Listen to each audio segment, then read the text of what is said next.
Hi boys and girls, welcome to my YouTube channel. In today's class, we are going to discuss about the nested if statement. In the previous class, we discussed about what? In the previous class, we discussed about the simple if statement and the if else statement. Okay, wow. What is the problem with the simple if statement? And we solved this problem using the if else statement. We also have what we call the nested if statement. Okay, wow. This nested if statement is also called the else if ladder. It is also called the else if ladder. Okay, the nested if statement is also called the else if ladder. What is this nested if statement? Nested if statement, it simply means the if else statement, inside another if else statement. Okay, we are going to write the if else statement inside another if statement. I'm sure you are clear with the if statement, how to write a program using the if else statement. If you want to understand this, please go and check how to write a program using the if else statement. Then only you can understand this program. So this is a small program which is using an if else statement inside another if else statement. You can write many if else statements inside another if else statement. It's not like you are supposed to write only one if else statement in what? In another if else statement. You can write many if else statements inside the what? The if else statement. But this will also bring a problem. This if you write many if else statements inside another if else, this will also give a problem. The problem is also called what? The problem is also called the dangle problem. We'll see what is this. What is this dangling problem?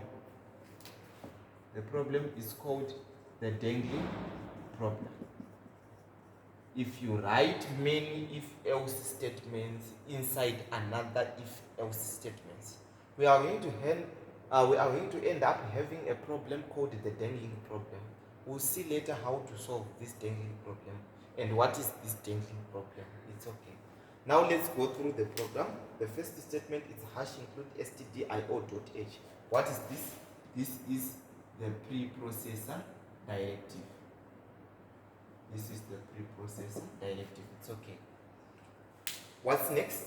The compiler is going to check for the what? For the main function. Int main. This is the main function. It is going to enter into the main function. The first statement in the main function is going to be executed. Okay, int token. Int token. What is this? This is the declaration of a variable token. This statement is telling the compiler there is a variable token, and this variable is going to store an integer. So some space is going to be allocated for the variable token. Okay. Some space is going to be evaluated for the variable token. So this is token. Suppose the memory address is 200. It's okay. Now printf. Enter the token number that is either 1 or 0. This is an instruction. You are supposed to enter the token number. And this token number is either 1 or what? Is either 1 or 0. This is an instruction. So it's part of your output. This is going to be printed. Let me use another marker. Here I'm saying the output. Enter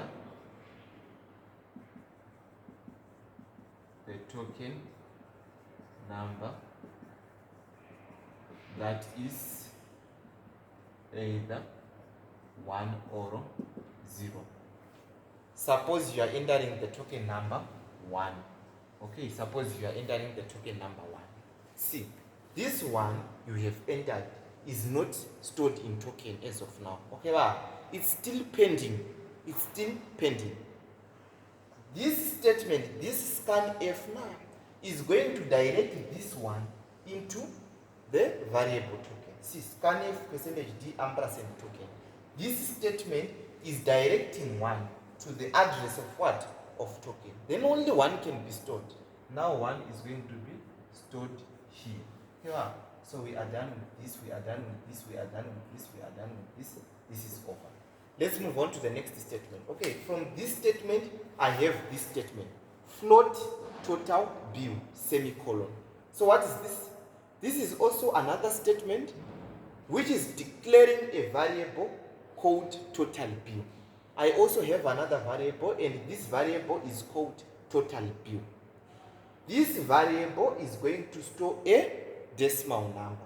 Float means a decimal number. This variable is going to store a decimal number. So what is going to happen? Some space is going to be allocated for this what? For this variable total bill. It's okay. Suppose the memory address is 500. It's okay. Now enter your total bill. Enter your total bill.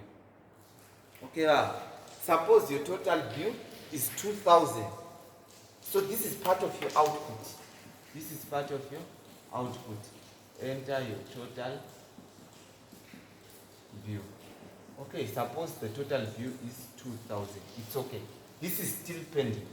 This 2,000 is still pending.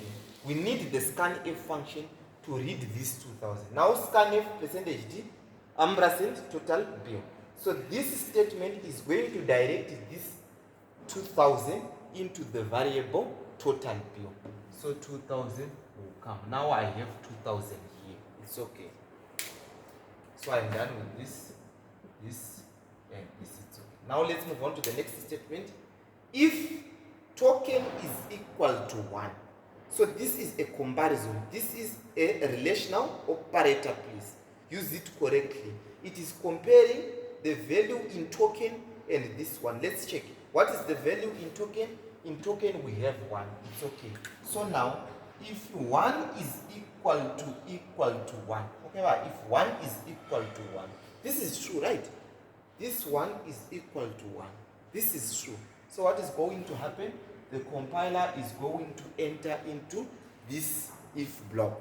It is going to enter into the if block. Okay, see, in this if block, there is also another if. Okay, this if. In this if block, we also have another if. So this if is being followed by this condition. So what is going to happen? The compiler is also going to check this condition. Now it is inside this if block, and it is going to check this condition. So what is the total bill? The total bill now, it is going to check total bill is greater than 1,000. In the total bill, we have what? 2,000. It is going to check 2,000. So if 2,000 is greater than 1,000, true or false? This is true. 2,000 is greater than 100. This is 2,000 is greater than 1,000. So this is true. So what is going to happen? The compiler is going to enter again into this if block. Now it is in this if block. Now it is in this if block. Printf, you are eligible for discount. So this statement is going to be printed. This statement is going to be printed. So you are eligible for discount. The program is over. The program is over. 7. This is going to be printed. This else is not going to be printed. Why? Because it is the option of this if. This else is not going to be printed because it is the option of this. If this is correct, this is not going to be printed. But if this is false, this try next is going to be printed. Here there is a curly bracket. Now, printf, you are eligible for discount. Here there is a curly bracket. It's opening, then closing. It's okay. The program is over. Let's check again. Suppose the token is 0. Suppose the token is 0. Please, the same program we are running again. The same program we are running. Suppose the token is now 0. Okay. So instead of 1 here, I have 0. Okay, this 2,000 we don't know. Here, this 2,000 we don't know. Okay, this token we don't know. This one we don't know. Then this statement we don't know. Here it's not there. So suppose the token now is 0. Yes, I'm going to write 0. See, I'm not going to change the memory address, don't worry about it. I'm just changing the token value. Enter the token number that is either 1 or 0. Suppose the token is 0 here, enter the 0. So here 0 will come, it's part of your output. Enter the token number that is either 1 or 0. So 0 will come. What is the next statement? Enter your total bill. You are supposed to enter your total bill. Suppose the total bill is 5,000. It's okay, I'm just giving as an example. The token is 0, but the total bill is what? Is 5,000. So what will happen? The compiler is going to check this first condition. If token is equal to 1, what is the value in token? This is 5,000, right? This is 5,000. What is the value in token? In token we have 0. Okay, well, in token we have 0. 0 is equal to 1. This is false. This is false. So if this is false, the compiler is not going to enter into this if block. So if the compiler is not going to enter into this block, it will go for the what? It will check for the else option of this if. What is the else of this if? This is the else. This is the else. Let me use another marker.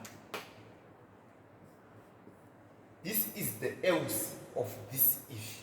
Okay, the token is 0, yes, is not equal to 1. So this is false.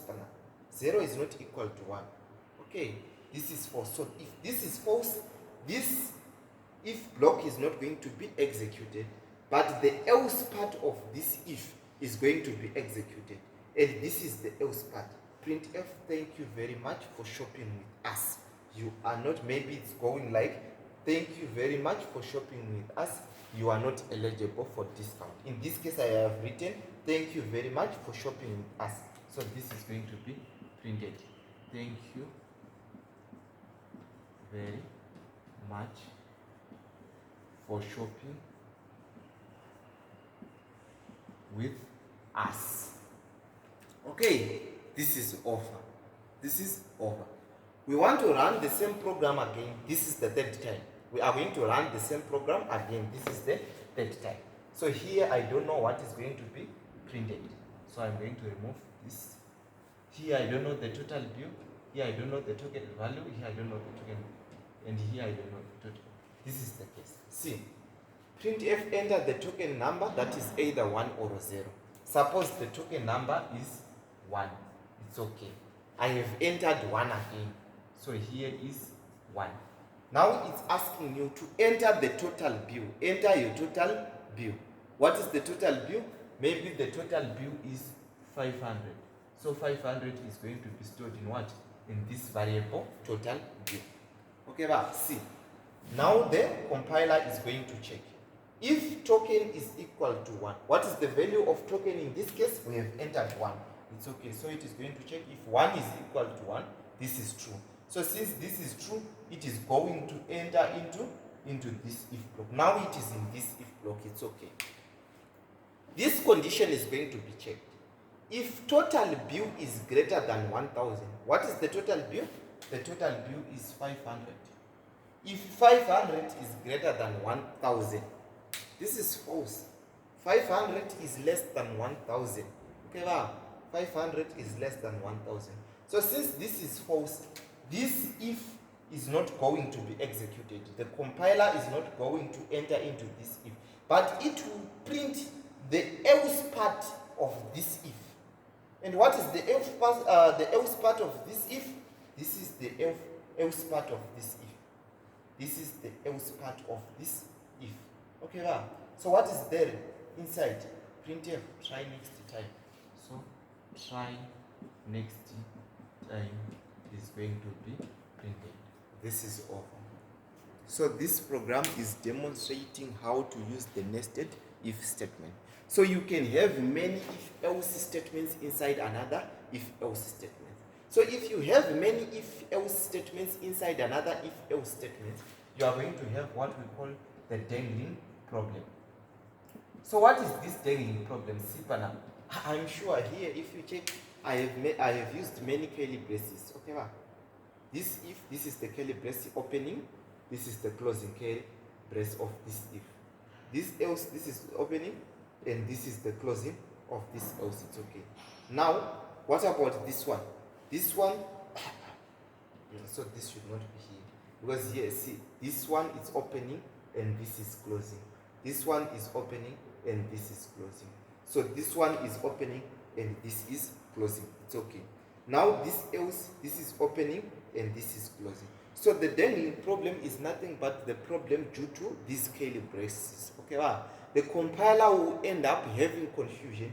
This if is of this this else belongs to this if, or it belongs to this if. You know, you see the type of confusion that the compiler is going to have. Okay, wow. Like in this case now, the moment I'm trying to follow the opening and closing of these curly brackets, opening and closing of this curly bracket. Imagine here I made a confusion. Now I made a small mistake. I have placed this one, I have placed this one. See, I was already having confusion with this small program. What if you have many if-else statements inside another if-else statement?